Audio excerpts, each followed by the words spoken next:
Magandang araw po mga kapuntos, at sa araw na ito po meron po akong tampok na video para sa inyo at sana ay magustuhan ninyo. Kaya sa mga bago pa po sa aming channel, please po don't forget to hit the subscribe button at ang notification bell para maging notified kayo sa bawat video na ilalabas ko sa channel na ito. At bilang kahilingan po ng punto por punto team at naway maintindihan po ninyo, sana po wag nyo pong i-skip yung mga ads sa aming mga video. Sa maliit na bagay na po na yan, malaking tulong po yan sa ating programa at sa ating ministry. Sana po maunawaan po ninyo. Maraming salamat po, kaya wag na po natin patagalin. Simulan na po natin.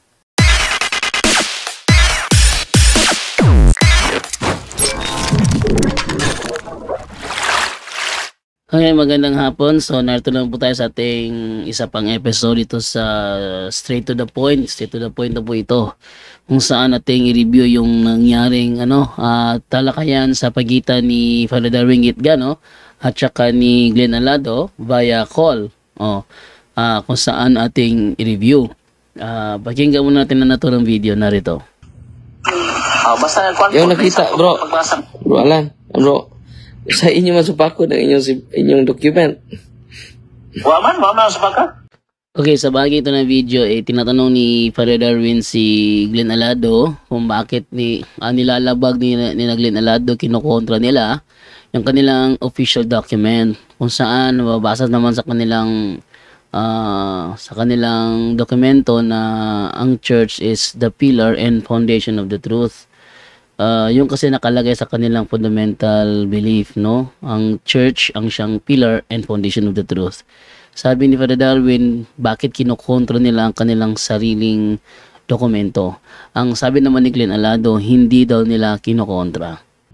So, ang pillar and the foundation of truth. Ang sama nito, the pillar and the foundation of truth. Ang simbahan, may pillar and foundation of truth sa inyong document. Wala man ang masupak. Sakto lagi to. Wala man ang supak ka, pero ang gisupak nako kung iyang insert, the Roman Catholic is the pillar foundation of truth. Okay, ang sabi ni Glenn Alado, hindi daw sila tutol na ang church ang siyang pillar and foundation of the truth. Hindi sila tutol doon. Ang tutol lang siya doon sa sinasabi na yung church na yon na siyang pillar and foundation of the truth ay ang Roman Catholic Church. Lagi. Ang simbahan lagi dyan may pillar and foundation of truth. Sa among side, nilagyan na siya may tabo nga ang church ang pillar foundation. Naman sa inyong document. Yan, dito naman baging ito, bigla naman bumawi si Glenn Alado. Kakasabi pa nga lang niya na hindi siya tutol na ang church is ang pillar and foundation of the truth. Pero dito lang, bago lang niya binanggit, kakasabi lang talaga niya na sa kanila daw side, hindi daw pwede na ang church is ang pillar and foundation of the truth. Ano ba naman nangyayari dito kay Glenn Alado? Tinangan natin yung kanilang fundamental belief. Ito yung sinasabi sa kanilang fundamental belief po. Meron akong screenshot nung nung naturang page na yon. Ating silipin sinasabi sa kanilang page. Ito yung binabanggit. Ayan. Sabi ganito. Ayan, may kopya ko. Ayan. Ano sabi dito sa kanilang the church as the pillar and foundation of truth. The church as the pillar and foundation of truth. The church of the living God is the pillar and foundation of the truth. Ano nangyayari kay Alado na kakaamin lang niya, ngayon binabawi naman niya? Ay nako. Ano ba naman itong klaseng kausap si Alado? Kakasabi pa nga lang niya na hindi siya tutol na ang church ang siyang pillar and foundation of the truth. Ang sama nito, the pillar and the foundation of truth. Ang simbahan, may pillar and foundation of truth sa inyong document. Wala man ang masupak ka. Sakto lagi to. Wala man ang supak ka, pero ang gisupak nako kung iyang insert, the Roman Catholic is the pillar foundation of truth. Tapos ngayon, sabihin naman yan sa kanilang side, imposible daw na ang church na siyang pillar and foundation of the truth. Sa among side, nilagyan na siya may tabo nga ang church ang pillar foundation. Naman sa inyong document. Ano ba naman yan? O kaya atang harap-harapan tayo pinaglulok ko dito ni Glenn Alado Ano ba sabi dito? The Church of the Living God is the pillar and foundation of the truth. 1 Timothy 3:15. Tingnan mo, inaamin ng kanilang fundamental belief, pero siya tinatanggi niya. It is the depository and citadel of truth, protecting truth from the attacks of its enemies.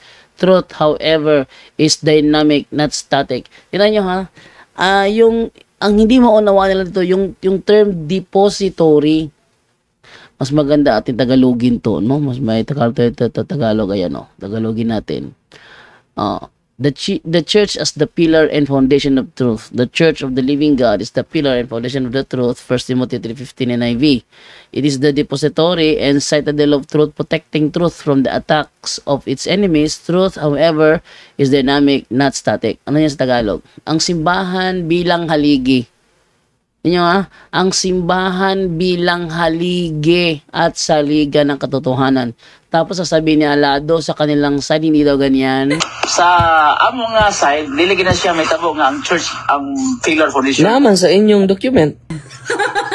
Yang liwaliwanag ang simbahan bilang haligi at saliga ng katotohanan. Ang iglesia ng Diyos na buhay ay ang haligi at pundasyon ng katotohanan. Liwanag. Tapos si Glenn Alado, todo tanggi. Yan ang sinasabi ni Father Daryl, bakit kinukontra nila ang kanilang sariling fundamental belief. Ito ang depositoryo at kuta ng katotohanan. Ibig sabihin, depositoryo siya. Halimbawa, ganito, Halimbawa, palagay na lang natin,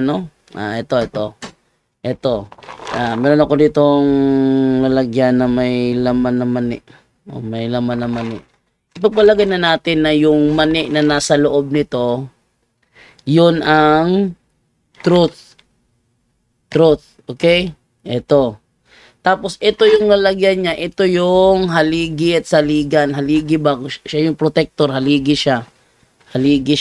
Protector ng katotohanan. Haligi at saligan ng katotohanan. Siya yung, depositoryo at kuta ng katotohanan. Yan ang Tagalog. Depositoryo at kuta ng katotohanan na nagpoprotekta sa katotohanan. Ayan. Yan. So, ito yung magandang analogy, Yung mani, ito yung katotohanan, yung lalagyan ng mani na ito, plastic. Ito yung haligit saligan ng mani. Kasi pag tinakpan natin to, halimbawa takpan natin to, yan. Pinoprotektahan ng naturang lalagyan ang mga mani na nasa loob. So, itong lalagyan na ito, ang depository ng mga mani. Yan. So, siya yung nagpo-protect sa mga mani. Ngayon, ang sabi sa Biblia, ang iglesia, ang siyang haligit saligan ng katotohanan. Ibig sabihin, kung itong lalagyan na ito yung depository o protector of the faith, ito yung iglesia na siyang haligit saligan ng katotohanan.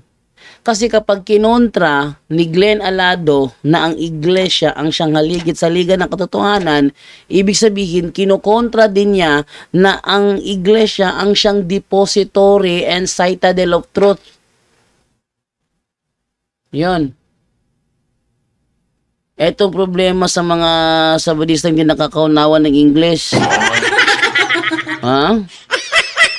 Kaya nga doon sa debate nagtawanan yung mga tao Kasi kontra si Julito Daig, pero inaamin naman niya na siya lang ang depository. Kaya nga haligit sa liga kasi siya yung depository.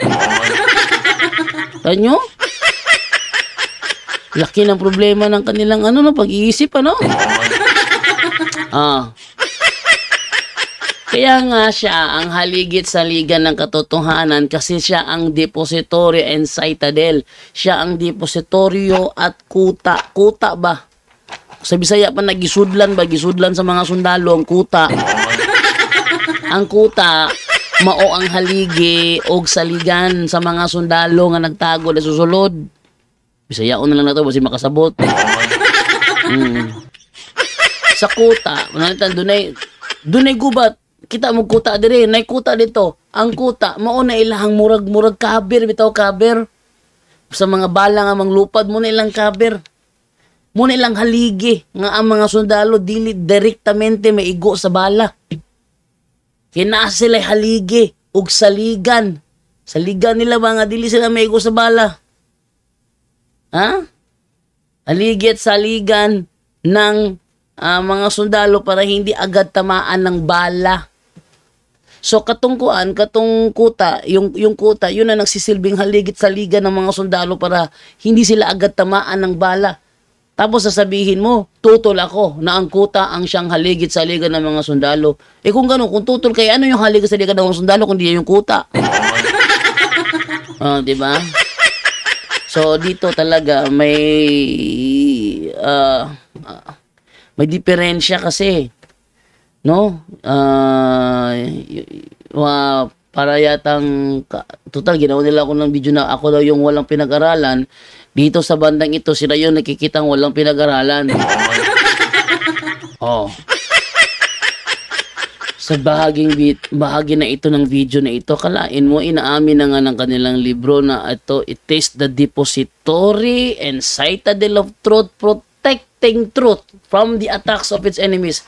From the attacks, para bang ganito ba? Halimbawa, yung mani, yung truth, yun yung sundalo.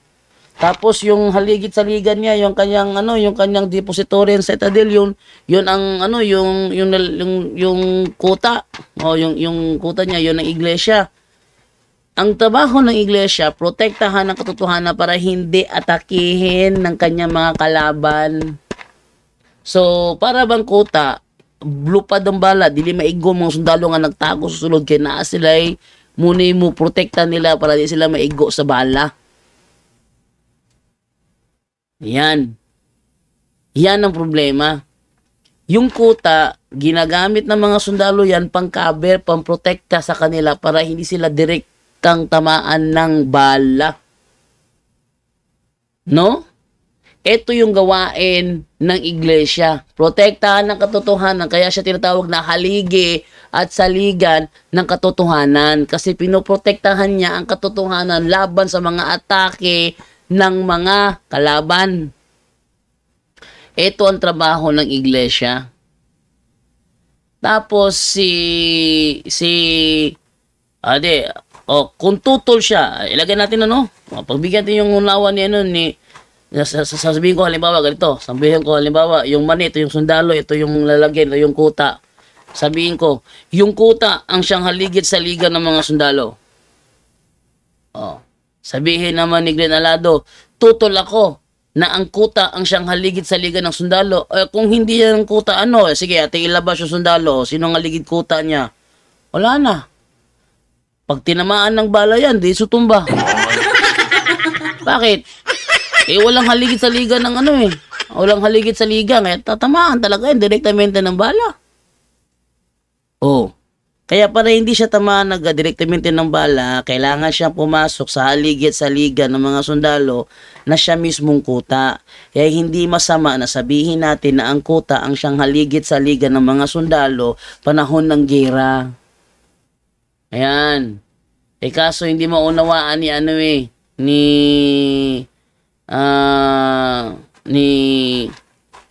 Glenn Alado. So ako pa yung kalaban nato, dali ito pindihon ba? Ha? Paggawas lang taog kanang example, no?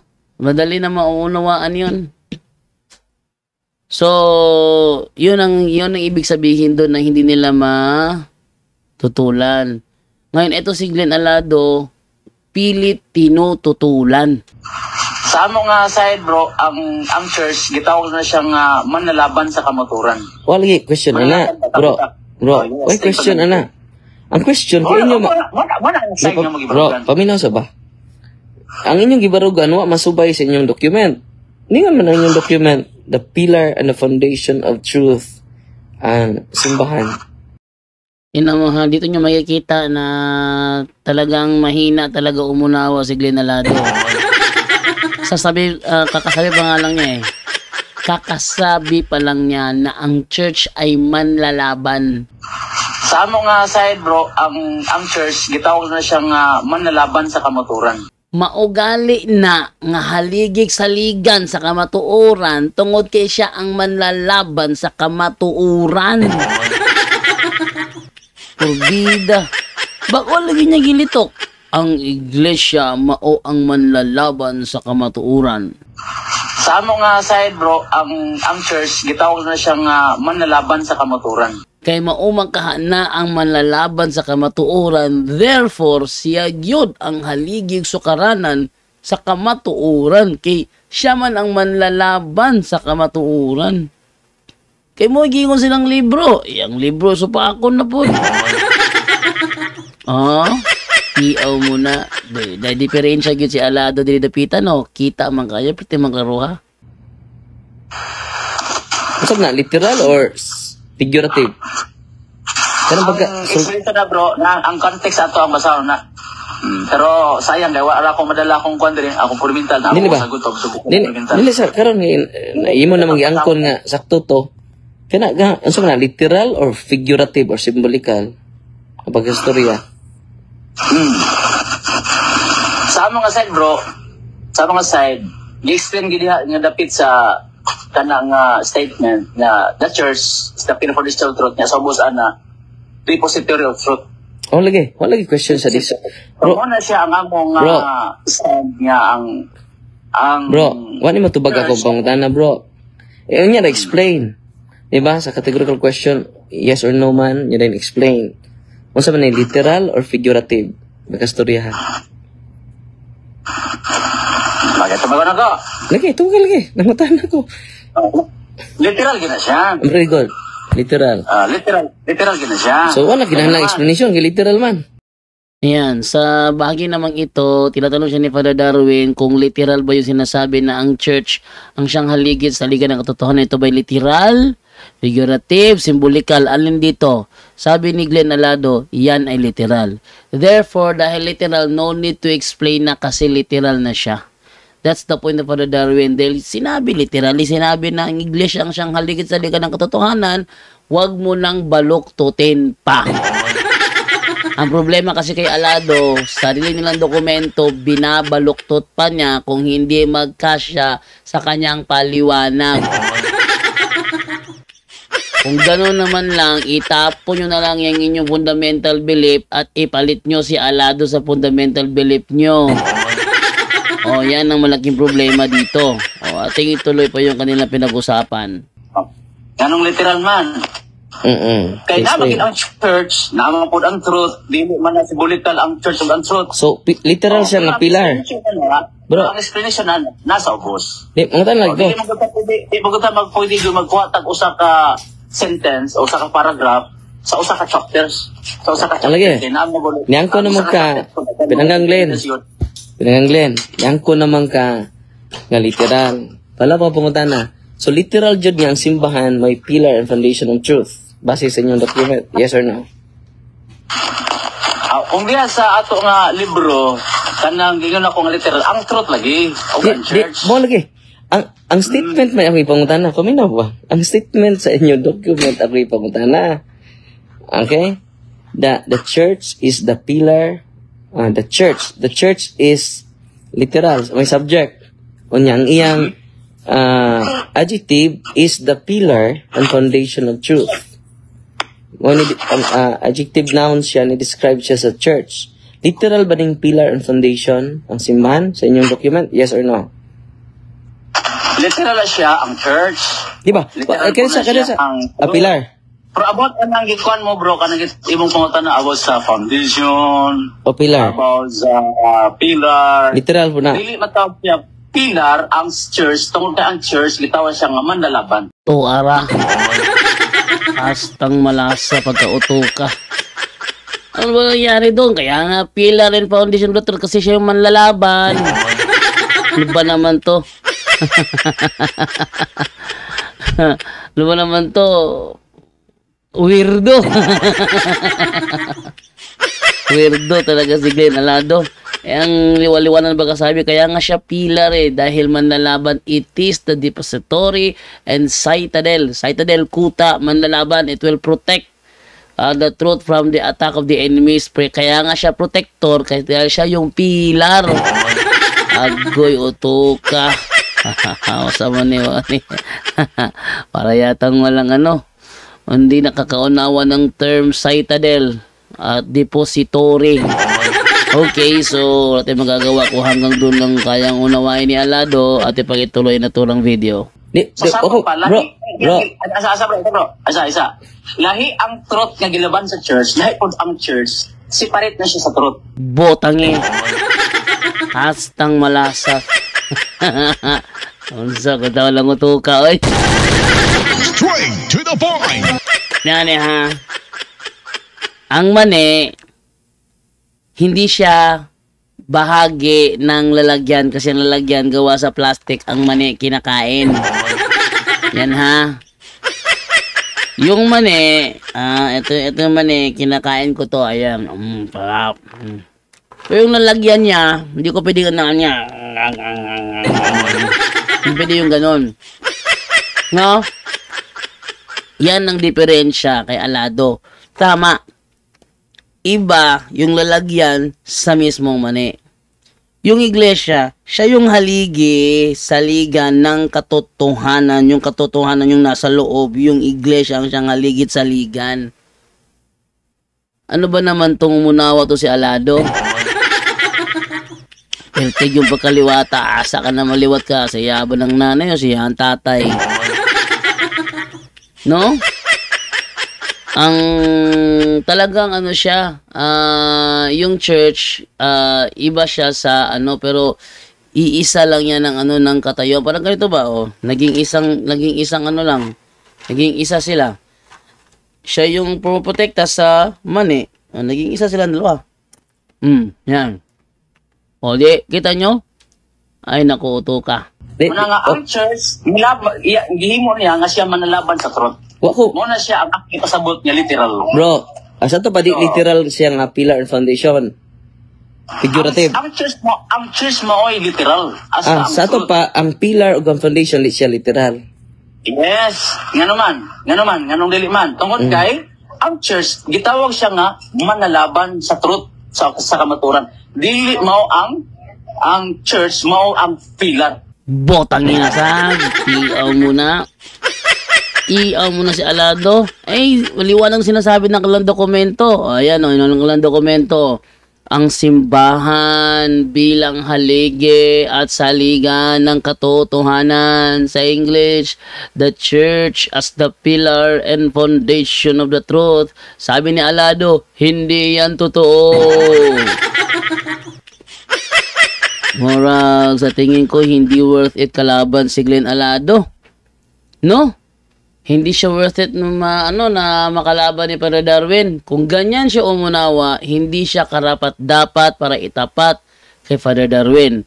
Dahil tinan mo si Father Darwin, hinahabol yung yung unawa ni Glenn Alado. Alam niyo kung bakit? Kasi si Glenn Alado wasak. Ha? Ginagawa ni Father Darwin, kanyang tinitipon para maunawaan ni Glenn Alado. Pero si Glenn Alado naman, wasak ng wasak. Winawasak niya sariling unawa ng kanilang fundamental belief. Kaya hindi siya worth it para ipantapat kay Father Darwin. Paano ngayon yan? So, yan ang malaking problema ni Glenn Alado dito. Ang church sa maning gingon sa inyong document, the pillar and foundation, figurative siya? Di, ang tanas ko. Di, nag-hiskot pa ko, literal ba, figurative? Kadangga. Bro, ita mag-abot, kay maabot man kas depository, di man na akong pangutan na. Hindi pa naman ako ang imong pangutan. Mo lagi. Sa to pa, kining literal ba o simbolik o figurative? Kining so kung ka literal, ang pasabot to nga literal, ang church o ang truth. Mo gani. Abot sa foundation, hindi siya matag literal. Kaya ang church niya naglaban siya sa truth. Sa to pa ang pillar of truth, ang pillar foundation of truth, ang word sa Ginoo, the word of God. Hasta utuka porbida.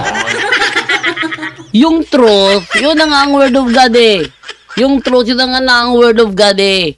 Tapos yung protector niya, yung kanyang pillar and foundation, yung church. Ha? Yung truth, yun na nga ang word of God. Yun ang pinoprotektahan ng church bilang pillar and foundation of the truth. Pero sa kanya, yung pillar and foundation of the truth, yun ang word of God. Eh ano naman yung truth?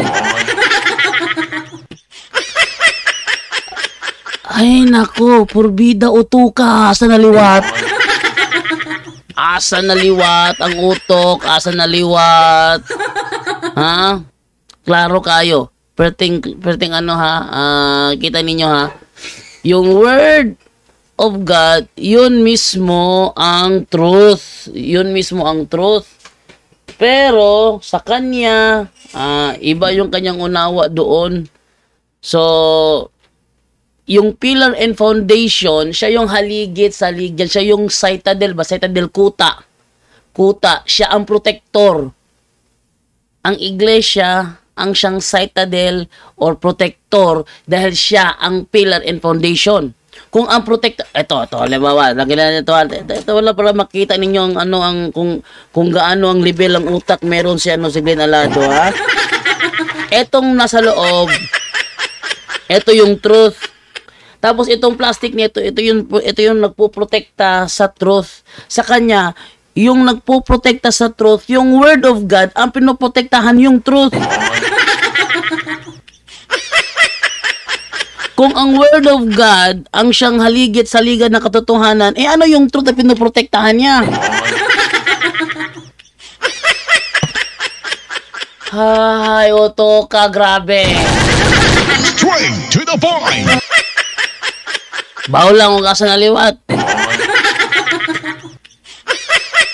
Naunsa naman yung tao ni Glenn Alado na basta. Sa akin nakikita hindi siya worth it para ipantapat kay Father Darwin. Kita nyo naman kung paano siya mag-isip. Yun ang iglesia, ang siyang protector. Protector siya sa truth na nasa loob. Ito yung truth. Yan Tapos yung iglesia, siya yung protector ng truth. Siya yung protector. Para yung truth, hindi atakihin ng kalaban, pinoprotektahan ng iglesia. Dahil siya yung haligit sa liga ng katotohanan.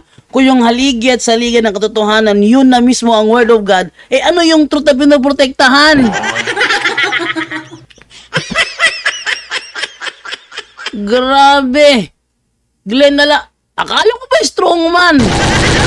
Straight to the point. Pero pa strong man mahina. Straight to the point. Ang hirap. Kakatulad, well, meron naman kasabihan, small knowledge, terrible. Straight to the point. Malamang, doon siya naging el terrible sa small knowledge na meron siya. Ay, nako. So, dito, kitang-kita ang pagkabutata dito ni Glenn Alado kay Father Darwin. Ilang bahagi lamang ito. Yung ibang bahagi, talakay naman natin bukas naman ulit kasi kailangan ko pang habulin yung 5 p.m. episode. So, ito yung ating 5 p.m. episode. So, ang karugtong nito, bukas naman natin pag-usapan. Dahil mahaba-haba pa naman yung video na ating pag-uusapan. Mahaba-haba pa, So, tingnan natin kung baka may mga makita ulit ako na mali. Dito pa lang, sobrang mali na ito. Pinapakita lamang dito ni Glenn Alado na hindi niya nauunawaan ang kanilang fundamental belief. Hindi siya worth it para maging member ng official debater kasi siya mismo kinokontra ang opisyal nilang turo. Sa kanilang libro, ang protector ng truth, yung church, kasi siya yung pillar and foundation of the truth. Pero kay Alado, yung pillar and foundation of the truth, yung word of God. Balikan nga natin bago tapusin ang episode na ito. Ating nga balikan kung ano sinasabi ng kanilang fundamental belief. The church as the pillar and foundation of truth. Walang sinasabi dyan, the word of God as the pillar and foundation of truth. Straight to the point. Utok. the church ang sinasabi ng kanilang fundamental belief, iba ang tinuturo ni Glenn Alado. Kung ang word of God ang siyang pillar and foundation of truth, ano naman yung truth na pinoprotektahan? Purbida. Uto ka. Pero sila lang.